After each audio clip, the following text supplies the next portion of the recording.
I found this note, nailed onto a tree on my front lawn. I really don't know how to describe it. I'll just let you read it yourself. I saw you today. It was your birthday. You didn't see me. You hardly ever do these days. Your skin looked so nice and healthy, and your eyes, they were the most beautiful I'd ever seen them. You've grown so much. I remember how different you used to look when you were younger. I remember the day I first met you. It was 4 years ago. I was sitting at my desk, head down, listening to the teacher rattling off names for attendance. The teacher called out a name I didn't recognize, and a stranger's voice answered behind me. Was there a new student? The teacher didn't pause for a second, just continued calling out name after name. I turned my head to where the voice had come from. I saw you, a pale thing, so thin, your eyes so red, at a seat that should have been empty. I saw the fireflies flying around you, flickering. Dozens of them, never straying far from you. I saw them going through you, and coming out through your skin, like you were a mist to them. Can you believe I thought you were a ghost? No one else seemed to acknowledge the new stranger sitting at the back of the class. Class after class, hour after hour passed as I waited for something to happen. For someone to notice you, for you to leave, for you to let out a ghoulish scream and claw at me like in the horror story I was certain I was in. But nothing happened. Teachers came and went. My classmates laughed and slept, and you just sat there. The bell rang for recess. The other kids ran to their mundanities for the day, leaving me and you together in the empty classroom. You stood up and pulled a chair from the desk next to you, making it face your desk. You turned your head to me and spoke. Well, you're slow today. Come on. Ask me your questions. I don't know why I didn't run away screaming at that moment. Probably would have turned out better for me in the long run, but let's not speculate. I guess, at that point in my life, I was pretty bloody lonely. I figured there was only a 50-50 chance you'd eat me, and the other 50 was that someone wanted to talk with me. Kid priorities don't make sense to me either these days. So I went along with the flow. I walked over to your desk, sat down on the chair you pulled for me, and asked my question. What were you? You told me you didn't know. You said that once you were a child, just like me, with parents and friends, you used to go to the same schools as me. Then, one day, one ordinary day, when you were 10, you just woke up and you were like this, covered in fireflies, and no one could remember you the moment they concentrated on anything else. No one, not even your parents. You told me of how I'd notice you, every day. How I'd think of you until recess every day. How I'd come to you every day. How we would talk, every day. How we would meet for the first time, every day, for the last 3 years. About how I'd forget the instant I walked out of the room. How everyone would forget you. How the fireflies would make them. How for the last 3 years, you'd been alone. Your story was very hard to believe. So I didn't. I asked what reality prank show I was on. You looked, well, unimpressed, and asked me to continue telling my story. I was caught off guard by the non sequitur. You said last time I was here, I was telling you a story, a horror story about a haunted house. As you detailed the story, goosebumps prickled my skin. It was a story I'd been making up in my head. A story I hadn't told anyone yet. At that moment, a million reactions were open to me, all simultaneously adequate and inadequate. But the only thing that seemed proper was to finish the story for you. So I did. Halfway through, you interrupted me to ask if my mother had recovered from her sickness yet. I had to shake my head, a bit ashamed at the fact that I shared this private matter to a stranger. The story ended a few minutes before recess. My next class was in another room. You told me to go. Your steadiness took me back. You seemed so accepting of your fate, like you'd already gotten used to the idea of being forgotten forever. I was a kid back then. I wasn't a particularly smart kid, and I was probably on the onset of a crush. So you can excuse what I did next as an example of my childhood stupidity. I grabbed my scissors, pressed it against my arm skin, and dug in. As it drew blood, I pushed it forwards, till the cut formed the shape I wanted. Letter by letter, I carved your name onto my arm. Just so you know, I don't regret that. Don't get me wrong, kid power might have made me do it, but it sure as hell didn't make the pain go away. It was one of the most painful experiences of my life. But even then as a kid, I thought what was happening to you was unfair. I remember how your eyes looked when you saw that. The confusion. How strange it was for you that anyone would want to remember. I remember that look so clearly. When I woke up the next day and saw your name on my arm, I remembered you. I didn't forget. That day, for the first time, we had a conversation that wasn't so one-sided. You said no one had ever done anything like that before and suggested I might have a mental illness. I won't deny it, that drew a little blood. As we talked, a creeping thought came into my head. Did you prefer it when I didn't remember? That night, I was sitting up on my bed, staring at your name on my arm, wondering if I should cover it up so I couldn't see it and give you back your privacy, when I heard a crash. I looked up to see my bedroom window shattered and a dirty rock on my floor. I looked out of the cracked window, to see a dark figure on my lawn. You were outside yelling, about how we should hang out. It took me a while to get used to how bad you were at talking to people. Years without practice, made you quite a bit rusty. That was alright. We had a lot of time. For the next 2 years, we spent most of our free time together. Most of the time, we talked. You'd tell me an aspect of your life and how you lived. You still stayed in your old house. Your parents never noticed the food that had gone missing, never noticed the extra room, or that you'd stolen the extra keys. One night, I confided in you that I was beginning to think you were a part of my imagination, Fight Club style. After all, what could you do to me that I couldn't do to myself? You spent the next month or so trying to leave bite marks on my ear or neck, to prove a point. I still have a few scars on my ear, so I guess you did. Looking back, I could see the warning signs even then. Your skin seemed to get worse and worse, paler and paler, and you'd rubbed your eyes raw. It was in winter we had our wake-up call. The morning began like any other. I woke up, brushed my teeth, and started searching for clothes to wear. It was a winter morning, and my room was dark, so I didn't see your name on my arm. The cold sent shivers through my body, and pulled out a long-sleeve jacket. A small bell rang in my head. Don't you usually roll your sleeves up? Yeah, and why did I? That was annoying. I finished tidying up and headed to school. On the school bus, I felt oddly content, like something I'd been worrying about had just disappeared. I walked up the school stairs, down the hall, through my classroom door, and sat down at my desk. The same feeling of a burden forgotten hounded my mind. What was I forgetting? When recess came, I just sat at my desk, while my classmates ran out. It felt like a ritual, but I didn't know what for. I was contemplating just walking out to join them, when I heard it.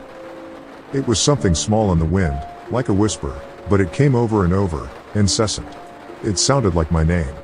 I knew this was strange, that this was worth my attention, but I felt oddly calm. Everything would be alright, everything would be fine. Just ignore it. I sat there at my desk, my mind a war zone between two conflicting, contradictory voices, when I felt a force tugging on my sleeve. The moment I noticed this, my jacket sleeve tore open. I saw your name on my arm, and then your hand that had ripped my jacket open. You'd been yelling at me for over 20 minutes. I think that was the moment we realized how on edge our friendship really was. One accident away from complete erasure. We spent most of the next year in the town library together, trying to find out what the fireflies were. It wasn't really a problem for me. Because of my mother's treatment, my family couldn't afford to go on any trips, and our house didn't have heating anymore, so I was happy to spend my time with you. Trying to find information was a puzzle in and of itself. After all, how would I read about people I couldn't remember, and how would you find out who was special when no one could even remember enough about them to record them? We found our old family trees and records. Individually, we'd write down the name of everyone in the book on 2 lists, and then we would compare. The names I hadn't remembered to write down, but you had, would become the focus. They were the names who were under the curse of the fireflies. We compiled a list of suspicious books. Books we thought could help us, because they were written by, or were about, the people we were searching for. I read the books, with the list of names side by side, reading it again for every page of the book. You scoured the internet on the library computers, on the lookout for articles about the people. Our search would lead us to the first glimpse we got of what was really happening to you. It was late at night when you found the picture. I was a bit drowsy at that time, and almost about to nod off when I heard a sharp intake of breath. I turned to see you standing up, pointing at the screen. I didn't see anything. Well, anything noteworthy. On the screen was a picture of a clearing somewhere in the woods. You held up your piece of paper where you'd marked out 2 names. Susie Appleby Reagan, 13. Carrie Appleby Reagan, 12. Siblings. For a moment, I saw the paper and the screen side by side. Side by side. And then I saw them. Two figures, emerging from the woods, towards the camera. They were almost humanoid, with the exception of their limbs, which stretched to nightmarish proportions. Their blank, white skin was that of a pure albino, and looked more like tree bark than anything you expected to find on a mammal. A cloud of fireflies surrounded the duo. The shorter one looked emaciated. I could see their rib cages, around which their eyes. God, their eyes. So small, so red. The taller one, with its white hair, didn't look alive anymore. They were little more than skin wrapped around a skeleton. Fireflies swarmed out of the pair's empty eye sockets. Both reached for the cameraman. I looked at the article surrounding the picture. It was a blog posted by a hiker, 20 years after the last mention of the two kids. The picture was a mystery to the cameraman as well. He'd been wanting to go to the woods pictured for a while now, but he never actually remembered going there. The picture had just appeared on his camera one day, out the blue. For a moment, I looked at your face. Your thin, pale face, with those red-veined eyes. Would that be you when my scar faded? Just a walking horror I'd glimpse, then forget? We worked through our reading list at a much faster pace starting from that moment. Maybe we should have gone slower. At least every book, every website we'd left untouched, promised hope.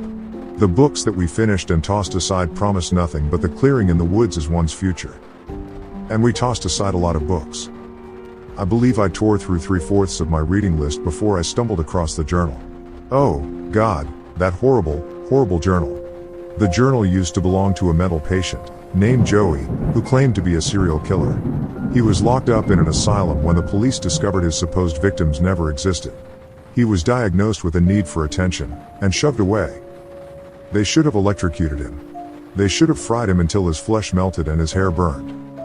In the journal, he talked about how he carried out his killings. He knew things, bizarre and disturbing things no one else knew. He knew of strange creatures that lived in the woods. Of them, his favorites were the fireflies. I'm not going to tell you how he summoned these things. I trust you. I trust you more than anyone, but a thing like this belongs to the ground more than it ever will to the human mind. In the end, it's sufficient to know that these things were not fireflies. Joey would start his ritual by taking a kid. Any kid, anyone he pleased. He could take them at any time, in the dead of night from their own homes, or in broad daylight from their front yards. It didn't matter if he was seen. He'd take them to his house and drag them inside. Usually, an Amber Alert came up at that point. He didn't care. Like I said, it wouldn't matter soon. He'd drag them to a special room in his house. Here the fireflies would come and latch onto them. Now, nobody was searching for the kids. Not the police, not the parents. Nobody. From then on, he could do whatever he wanted to the kid. He'd get bored of them after a day or two, after the child had broken. At that point, he disposed of them. Hacksaw, kitchen knife, anything would work. He detailed a large pit of bodies he kept in the woods, swarming with bugs. One day, I guess he got bored of that too, so he went right to the police station and turned himself in. Not on account of guilt, no. He just wanted someone to know about the stuff he was doing. Sick bastard. Oh, don't get the wrong idea. He never stopped killing kids. The asylum doors didn't stop him from doing what he liked. It just made him improvise. He made a new way. He modified the flies, so they could survive without a host, just in a dormant state. When a child, he specified the age, would approach the swarm, it would latch on and begin its effect. Over the years, the child would warp horribly into the things we saw in the woods. I wish I could hate him in peace. I wish I could say the world owed him nothing. But that wouldn't be true. He detailed a way out. On the final page, there was an exact explanation on how to get rid of the fireflies. You must have seen something in my face because, at that moment, you asked if had I found anything.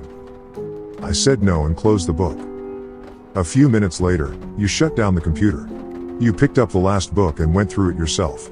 When you reached the end cover, you tossed it aside. I asked what we should do now. You said it was all right. I could go home. We'd talk about it in the morning. I stood up and walked past the shelves of books. I headed for the library entrance, but stopped right outside the door and waited. I waited until I heard the sniffling sounds. I sneaked back to our table, where you were quietly sobbing. You had your head in your hands. I sat back down, as you raised your eyes to me.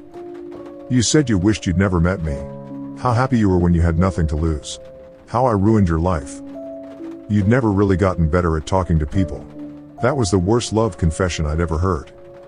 I remember how we kissed that night. I remember your hands gripping my hair. I remember that kiss. I wish it could have been just a kiss. I'm sorry I ruined that moment. When my arms were around you, I was close enough to steal a firefly without you noticing. I remember holding the firefly in my hand. I remember how it struggled, until it didn't. Until it was a part of me. The fireflies shifted. They came over to me, and left you. I remember the familiar look in your eyes. The confusion. I never wanted to see that confusion in your eyes again. You deserve to be loved and you deserve to know that.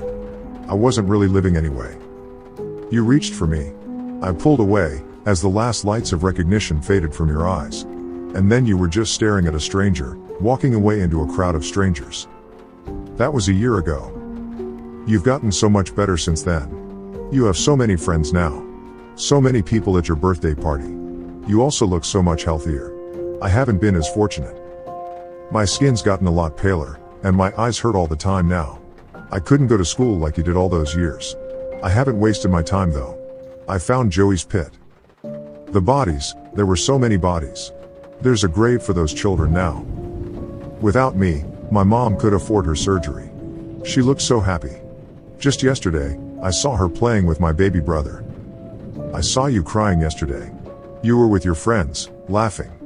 For a brief moment, your eyes met mine, and then, they were so wet. I think I'm going away. For good, I think. You're not going to be happy if I stick around. I'm so happy I met you, even if you don't remember me. Note end. Sometimes I go through depressive episodes. I feel so lonely, even with my friends. I don't know what's going through my head during these times, and sometimes I'd end up in a bathtub, a knife in my hands and my wrists bleeding. Until now, I thought I was cutting my wrists. I wasn't. The cuts. They're letters. I've been carving a name onto my arm.